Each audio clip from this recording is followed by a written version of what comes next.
Giordano Bruno, l'une des figures les plus brillantes de l'humanité, fut l'un des principaux acteurs de la Renaissance, une période de changements artistiques, culturels et idéologiques en Europe, au cours de laquelle d'autres grandes figures se distinguèrent, tels que Machiavel et Thomas More en philosophie, Léonard de Vinci en peinture, Dante Alighieri en littérature, parmi d'autres génies bien connus. Dans l'ensemble, les croyances religieuses et le système philosophique de Giordano Bruno étaient en contradiction avec ce qui était accepté en Europe à l'époque où il vivait. Cette situation entraîna de graves tensions avec l'Église et une fin de vie tragique, car son travail et sa pensée rompaient avec toutes les certitudes dominantes de son époque. Filippo Bruno naquit en 1548 à Nola, dans la province italienne de Naples. Son père s'appelait Giovanni Bruno et sa mère Fraulissa Savolina. À l'âge de 15 ans, le jeune Bruno entra au couvent de San Domenico à Naples, où il fut surnommé Giordano. Le jeune Italien passa une décennie au couvent et le quitta en 1575. En vivant sous un tel régime chrétien, Bruno rencontra des auteurs et des thèmes qui s'éloignaient des préceptes catholiques, comme Lulius et Copernic.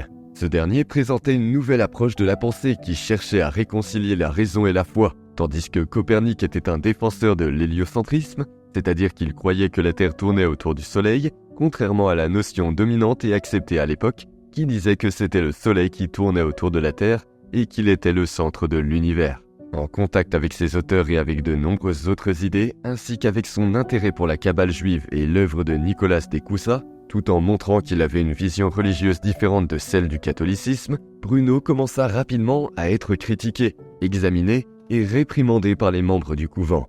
En général, il fut toujours extrêmement critique à l'égard de tous les dogmes théologiques de son temps. Cette nature rebelle, qui se manifesta à cette époque, le suivit tout au long de sa vie. Giordano fut bientôt accusé d'hérésie en 1576 et dut s'enfuir à Rome alors qu'il n'avait que 28 ans. Giordano Bruno se rendit ensuite dans d'autres villes de son pays natal, notamment à Turin, Gênes et Noli. Au cours des 14 années suivantes, le célèbre penseur italien se déplaça dans différents pays européens, tels que la France, l'Angleterre, la Suisse et l'Allemagne. Au cours de cette période enrichissante, Giordano Bruno enseigna l'astronomie et le latin dans divers lieux du continent européen. Au cours de sa vie, Giordano Bruno n'eut pas seulement des problèmes avec le dogme catholique. En 1579, alors qu'il se trouvait dans la commune italienne de Gênes, il se rapprocha de l'église calviniste, mais fut bientôt excommunié parce qu'il n'était pas d'accord avec certains de ses préceptes. Plus tard, il sera également excommunié par l'église luthérienne, à laquelle il s'était converti lors d'un séjour en Allemagne. Il fut expulsé de l'église luthérienne au bout d'1 an environ. Tout comme pour le catholicisme, ses idées étaient fondamentalement différentes de ce que ces deux autres doctrines religieuses avaient à offrir. La philosophie de Giordano Bruno reposait sur l'idée que l'univers était infini et illimité. Le célèbre penseur italien croyait également qu'il existait de nombreuses autres planètes comme la Terre, et qu'elle abritait également une vie intelligente, tout comme notre propre monde. Selon lui, Dieu était infini et sa création devait donc l'être aussi, puisque l'effet, c'est-à-dire la création, devait refléter la cause, c'est-à-dire Dieu. Giordano considérait que Dieu était présent en toutes choses. Il pensait que la matière était porteuse d'un principe divin, c'est-à-dire que tout avait une âme, que la nature était essentiellement divine et que Dieu était donc en tout. Le corps humain, les plantes, les minéraux, les pierres et les animaux portaient tous une âme. Bruno défendait également l'héliocentrisme et s'opposait fermement à la philosophie aristotélicienne, réfutant les vues du philosophe grec sur le cosmos et la nature. Giordano Bruno avait non seulement une perspective cosmologique différente de celle de la plupart de ses contemporains, mais il avait également acquis un niveau de connaissance remarquable en matière de magie, de religion et d'autres sujets connexes. C'est pourquoi il a été parfois qualifié d'occultiste. Sa fascination pour la magie était un thème constant dans ses écrits. Alors qu'il vivait à Francfort en Allemagne, il dicta à un disciple l'ouvrage intitulé « Traité de magie ». Ce livre aborde une série de sujets tels que les différentes significations du mot « magie » et leur utilisation au fil du temps, ainsi que des réflexions sur des sujets tels que les magiciens, la foi, l'imagination, les esprits et les démons. Bruno connaissait également l'hermétisme, une sagesse ancienne, complexe et profonde qui est encore aujourd'hui l'un des sujets les plus importants dans les études magiques. Ce que l'on appelle l'art de la mémoire est certainement l'un des aspects les plus intéressants de la vie du penseur italien. D'après ce que nous savons, l'une des raisons pour lesquelles Bruno devint si célèbre était sa mémoire extraordinaire. On dit qu'il pouvait mémoriser de courts passages, des pages ou même des livres entiers. L'art de la mémoire est également connu sous le nom de mnémotechnique, un sujet abordé dans certaines œuvres littéraires de Giordano Bruno qui connaissait les techniques précises pour mémoriser tant de choses. Pour ce faire, il utilisait essentiellement une série d'illustrations symboliques ayant des significations spécifiques et faisait appel à l'imagination comme outil puissant et efficace pour graver dans l'esprit ce qu'il voulait assimiler. Historiquement, ce type de technique et de pratique de mémorisation a toutefois commencé avec Bruno, mais existait déjà et était utilisé avant lui. Mais il se distingua par sa connaissance du sujet et son incroyable talent de mémorisation.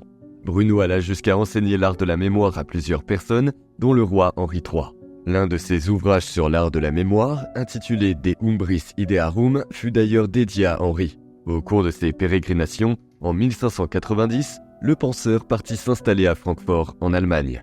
Durant son séjour, il fut contacté par un noble de Venise, Giovanni Mocenigo, qui souhaitait connaître l'expertise de Giordano Bruno dans l'art de la mémoire. Le philosophe accepta de partir avec Mocenigo, qui lui offrirait abri et protection en échange de son savoir.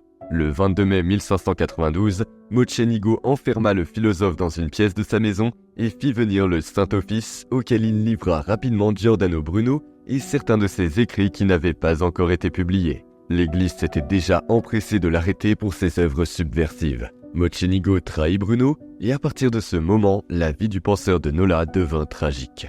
Le procès de Giordano Bruno débuta le 3 juillet 1592 à Venise. L'année suivante, le procès se poursuivit à Rome.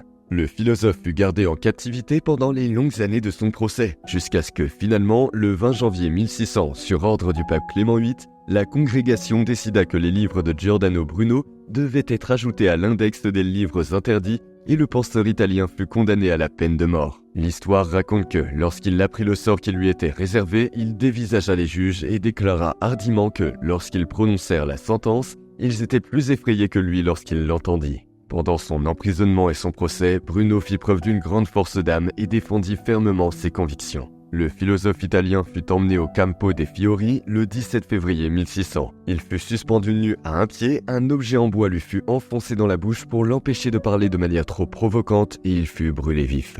Cet acte de cruauté ultime, qui le priva de la parole, fit de Giordano Bruno le symbole de ceux qui défendent la libre pensée et la liberté d'expression. Il influença les grandes personnalités qui le suivirent, telles que Galileo Galilei et le philosophe Leibniz. Aujourd'hui encore, ses œuvres font l'objet d'études, de lectures et de recherches constantes. La vie de Giordano Bruno fut adaptée au cinéma en 1973.